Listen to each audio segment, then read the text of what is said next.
guys, welcome back to my channel Panjami's Classroom.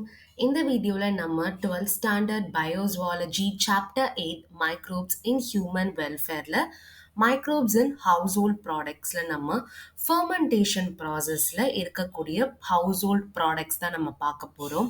So இதுக்கு முன்னாடி yoghurt, cheese, பன்னீர் இது எல்லாமே நம்ம பார்த்துருந்தோம். இப்போ நம்ம household productsல fermentation process மூலமா வரக்கூடிய ப்ராடக்ட்ஸை நம்ம பார்க்கலாம். நம்மளோட இட்லிஸ் அண்ட் தோசா இந்த எல்லாமே ஃபெர்மெண்டேஷன் ப்ராசஸ் மூலமாக தான் அதோட அந்த மாவு வந்து ப்ரிப்பேர் பண்ணுறாங்க. அந்த பாக்டீரியா என்ன அப்படின்னா பாக்டீரியா லூகோனாஸ்டாக் மெசன்ட்ராய்ட்ஸ்.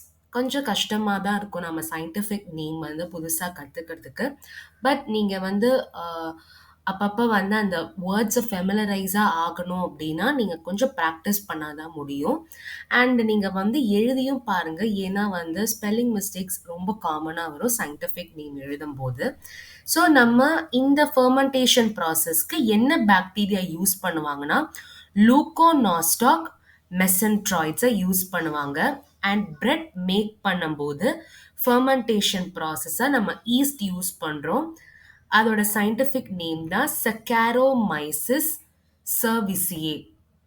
இந்த பாக்டீரியாவை யூஸ் பண்ணுவோம். காமனாக வந்து பேக்கர்ஸ் ஈஸ்ட் அப்படின்னு சொல்லுவாங்க. குளுக்கோஸோட ஃபெர்மெண்டேஷன் பார்த்தீங்கன்னா என்ன மெயினாக ஃபார்ம் ஆகும்னா ethyl alcohol and carbon di oxide இதுதான் வந்து மெயினாக வந்து ஃபார்ம் ஆகும். ஸோ இது மூலமாக தான் இந்த மாவு வந்து கொஞ்சம் மேலே பொங்கி வர்றதுக்கு ஹெல்ப்பாக இருக்கும். அதான் வந்து பார்த்தீங்கன்னா லீவனிங் ஆஃப் டவ் அப்படின்னு சொல்லுவாங்க. ஸோ இந்த வந்து இது பேக் ஆனதுக்கு அப்புறமா என்ன ஆகும் அப்படின்னா என்னோட இந்த கார்பன் டை ஆக்சைடும் எத்தில் ஆல்கஹாலும் எவாப்ரேட் ஆகும்.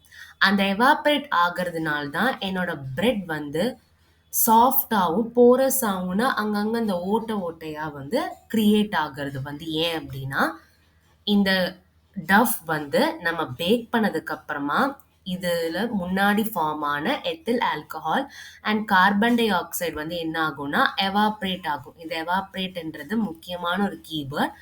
இதனால என்ன ஆகும் அப்படின்னா என்னோட பிரெட் வந்து சாஃப்டாகவும் இருக்கும், போரஸாகவும் இருக்கும்.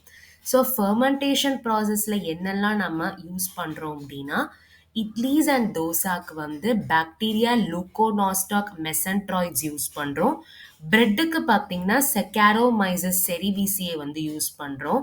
இந்த குளுக்கோஸை நம்ம ஃபெர்மெண்டேஷன் பண்ணும்போது ethyl alcohol and carbon di oxide வந்து எனக்கு வந்து ஃபார்ம் ஆகுது. நான் அந்த மாவை வந்து பேக் பண்ணும்போது அந்த ரெண்டு இதுவுமே பார்த்தீங்கன்னா எவாப்ரேட் ஆகிடும்.